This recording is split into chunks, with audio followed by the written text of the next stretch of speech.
What about it, YouTube? Okay, so I'm in this mind space right now and I'm thinking about words and terms and connotations to those things. So, in that, I was thinking about the Declaration of Independence. Okay, it's not the Declaration of Freedom, it's the Declaration of Independence, which is critical. I think that somewhere was lost in the conversation going way back, unfortunately. Unfortunately, have you ever noticed this with yourself? That you may be listening to someone talk and they'll use some words or something, and it finally, because they used the words, everything came together like a puzzle that you wanted to have words, but you didn't have them, and then they came because you heard how someone worded it, and you were like, that's it. If it's ever happened, I hope it's happened to somebody besides me. But I think lost in the conversation was the connotations that are involved in words like independence and in words like freedom. It was the Declaration of Independence, not the Declaration of Freedom. And what was the abolitionist movement, and what was it was the call, the cry was to free, right, the slaves, to free the slaves. And the counter cry should have been so important. The counter cry should have been, no, no, no, no, no, no, no. We need to make independent the slaves, not free them. With no practical knowledge, they have no future. They have no way to be independent. So that is a beyond stupid idea to just free someone. Free your 5-year-old. Why do you have him locked up? Free him. Your 8-year-old, your 7-year-old. Why don't you just, what are we doing? Free him. Which they're trying to do by making the schools in charge of turning them into transgender communists. But historically speaking, it would be weird to free your 6-year-old. That would be weird.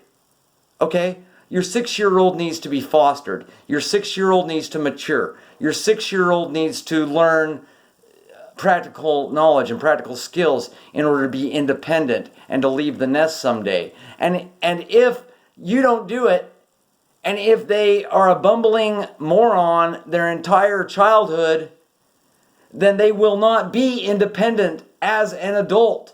They will be dependent on someone or something. And I don't care how bad you want to paint it free.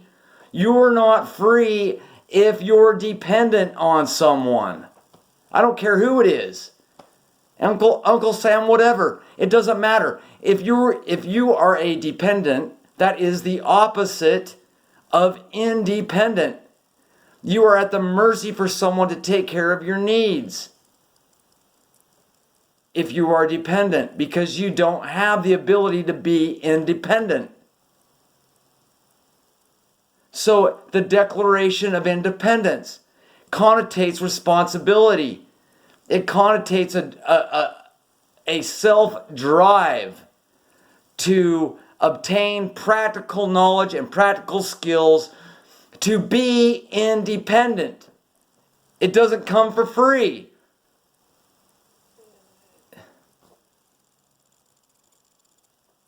I almost want to say freedom isn't free. That sounds so stupid right now, but with the conversation, yeah, freedom's freedom. Who the hell? You're free, but you depend on a government check. You're free, but you depend on government housing. You're free, but are you kidding me? You're not free. You're not, or whatever. You're free, but you're still a slave. Whatever. You're not independent.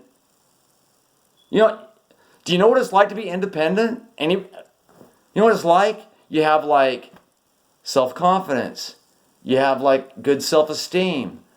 You don't go around blaming all of your problems on everyone. You realize that there's struggles and that there's things that you have to overcome, and that there's heartache, and that there's loss, and that there's things in life that maybe aren't fair. But you overcome them with the confidence and the self-esteem that you are somebody, that you're worth something, that you're not just some mouth-breathing retard complaining about everything because you have no practical skills. So the counter argument to any bleeding heart liberal, abolitionist type of, or anti-slavery person, the counter argument should be independence is what our goal is for them, for everyone, for all human people, is for them to be independent. If you're independent, you have a chance at being self-governed.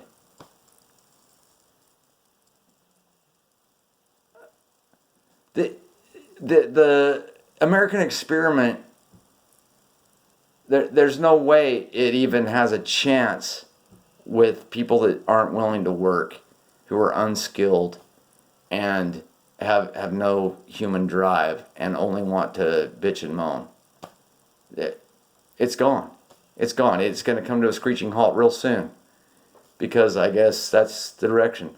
But you're going to be a slave, and maybe everybody will be a slave. You're going to be a slave to somebody you're going to find out real quick, because you cannot fend for yourself.